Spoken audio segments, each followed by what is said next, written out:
تفتح مشاريع التحديث الكبرى مزيدا من الفرص لتعزيز القوة الاقتصادية والاجتماعية، وهي مشاريع يتم تسطيرها قصد تنمية جهة دكالة عبدا وإعطاء قيمة مضافة لمؤهلات المنطقة السياحية والصناعية والمنجمية.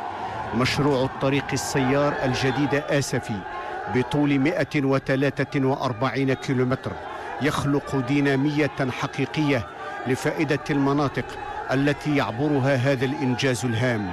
مشروع كبير يقوي من قدرات الساكنة ويمكنهم من خدمات متنوعة، وعديدة هي المجالات التي ستستفيد من هذا الخط الرابط بين الجديدة وآسفي، لا سيما من خلال تحسين ظروف تنقل المسافرين عبر هذا المحور الهام، إلى جانب الرفع من مستوى السلامة الطرقية وتيسير اندماج المراكز الحضرية التي يجتازها ضمن محيطها الجغرافي والسوسيو اقتصادي.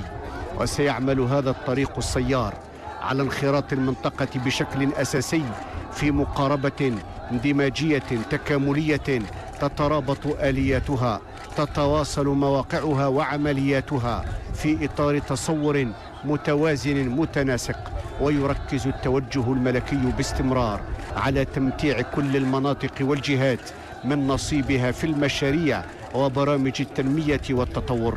ولأن المنطقة تطلع بأدوار هامة، فالمشروع الذي كلف 4 مليارات و800 مليون درهم ينطلق في مساره بجوار مدينة الجديدة في منطقة تتزايد فيها كثافة البنايات، ويمتد إلى أن يقترب إلى موقع الجرف الأصفر، ثم يعرج المسار نحو الشرق لتوفير الربط لفائدة منطقة سيدي إسماعيل وسيدي بنور، ويقترب المسار من الساحل مرة أخرى لتوفير الخدمات لمدينة الوالدية وصولا إلى آسفي في مسار مباشر بموازاة مع الساحل.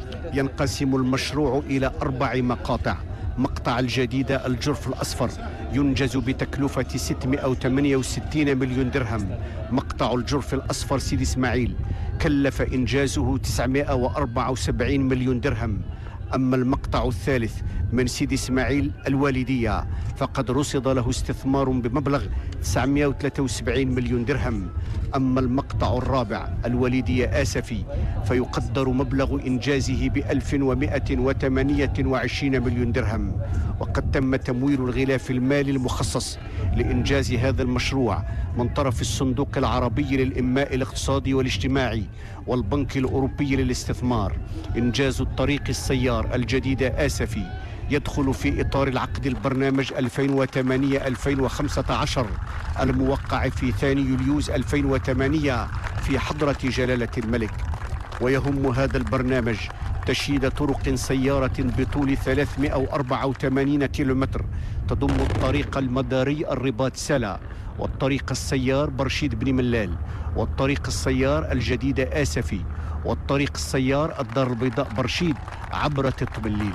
إنجاز يوطد ما تحقق من تجهيزات في شبكة الطرق السيارة ضمن برنامج كبير تتعدد أقطابه وتتنوع مساراته، ولأن الشأن الاقتصادي يعتبر من الأولويات، ولأن الجهود تبذل حثيثة للقيام بما يلزم من إصلاحات وتغييرات لتنمية الاقتصاد وجعله متناغما مع التطورات الاقتصادية والعالمية. فالعمل على قدم وساق لتحديث وعصرنة هذا المرفق وإعادة هيكلته وتنويع خدماته. كل هذه المبادرات تعكس بوضوح الاهتمام البالغ الذي يوليه جلالة الملك للبنية التحتية الحديثة من الطرق السيارة، باعتبارها شريان تطوير سلاسل الإنتاج وصولا إلى الهدف الأمثل في تنمية شاملة.